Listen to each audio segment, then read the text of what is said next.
Hey, good morning. This is very difficult for me. First, let me cut the TV off. I'm here alone in Hoarder's Heaven.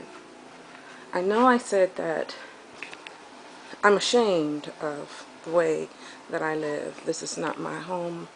I live here with a man at one time was my ex-husband, but I had to come back because I lost my job. I lost everything, and I didn't want to come back. I'm going to show you my spot where, see my mat on the floor?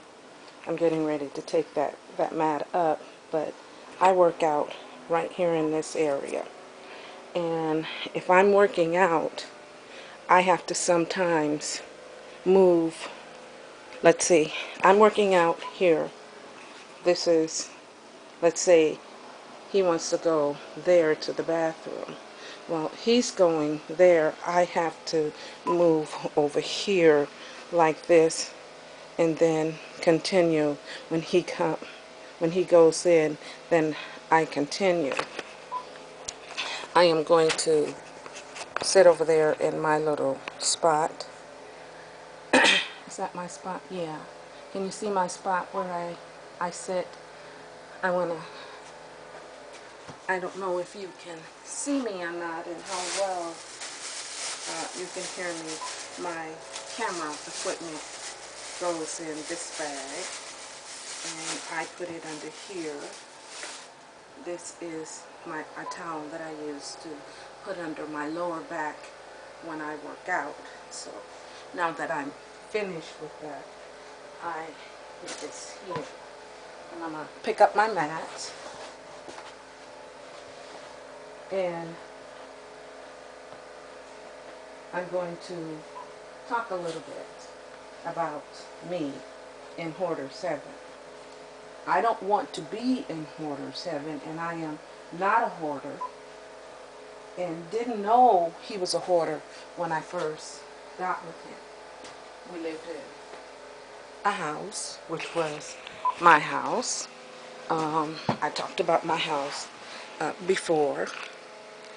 And I raised my children and I'm gonna keep looking at the camera like I always do, because I need a new camera. Okay, how I got here. He had been living here 3 years before I moved in, and I lost my job. So I didn't want to live with my sons. They all had children and their issues. So he asked me to come stay here. And he said that he would get a house. He never did get a house because his expectations weren't realistic. He wanted to buy a mobile home and pay less than $30,000 for 2 people to live in. That was impossible. And he wanted to buy a house, and he wanted to pay less than $60,000. And the real estate agent asked me if he was crazy and did he live in a world of delusion. I says he does. But I didn't know that's what he wanted to spend, but I had no choice. So I came anyhow. Camera check time. Okay. So I came anyhow. I didn't know about what he wanted to spend until after we started looking at places. And then the places he did look at were places that he knew I wouldn't want to live in. You know, I didn't live like that.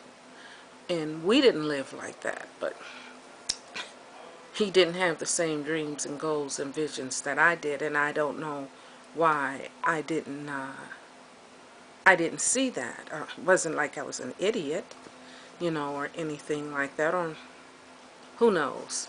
I don't wanna beat up on myself, put myself down, or anything like that. I already feel bad enough that I'm living like this. So I came here and I went back to work, and I found a job. But I didn't find a job enough to get out on my own, so we were going to put both incomes together, and then I had a congested heart failure. I was on 5 high blood pressure medicines, and those medicines was really what caused the congested heart failure. And when I had that congested heart failure, I decided that I wasn't going to let something like that take me down the road to nothing, and I was going to be sick and worn out. I was on disability for a year, and I was thinking all the time, I need to do something, I need to create something, something needs to happen for me that I could be a whole person. And I had a vision and I had a dream, but I wouldn't follow on it because then I want to think clear. I'm thinking on the age I was. I was about 55 then, and maybe 54. I'm not quite sure of that age, but I was pretty close to 55. And I was thinking, oh my God, I'm so old. I can't do the thing that I want to do. But I was very physically fit. And after I had the congested heart failure and I was on disability for a year, I decided, ooh, I needed to do something. I needed to do something. So before I went back to work, I did a favor for a family member, which I actually did babysit and take care of the kids. I didn't do it on a regular basis, but I did take care of the kids. And we got the what they call the babysitting money. I babysit the kids.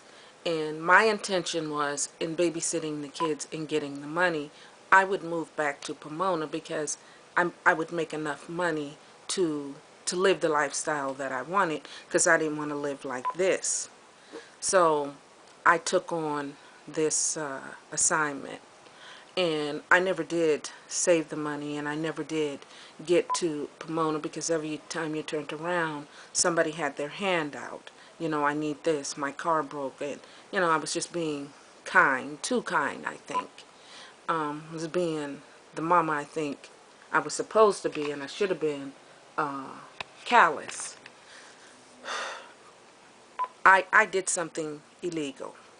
I used a P.O. box because my intention was to move back to Pomona, which I never did. And it was illegal for me to use the P.O. box. And when I did the P.O. box, I got caught, and I got a felony. 5 years probation. Never been in trouble in my whole entire life. Never, never, never. I've been on probation almost 3 years. I still have still more time to go. I can't get a job. And that's very painful. I have no income. The man I live with won't help me financially. I get GR, and I shouldn't have to do that. I should be able to get a job. I'm 60 years old.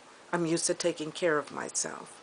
I have 4 fingers and a thumb. I had rings on every one of these fingers. Because of all the years that I worked, you know, I made money. I love jewelry, bracelets, you know, earrings, you know. I love those things.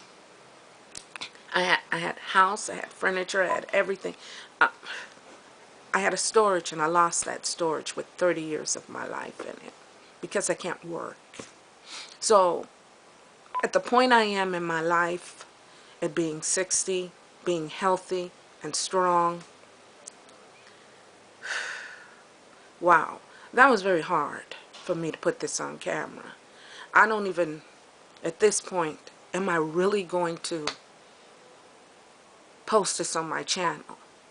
But I think I am, and the reason I'm going to post this on my channel, at first, when I first started doing these videos, I thought a lot about telling that story, and I didn't detail that story because it's a lot to that story, and in between that story and to where I am now, it's a whole lot.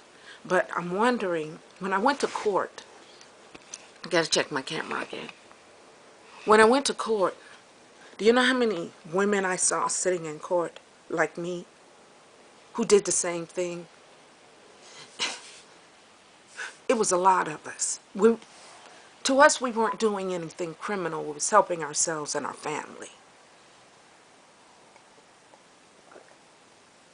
And I'm not going to go into detail on that, but it was a lot of us there. And it was a lot of black women.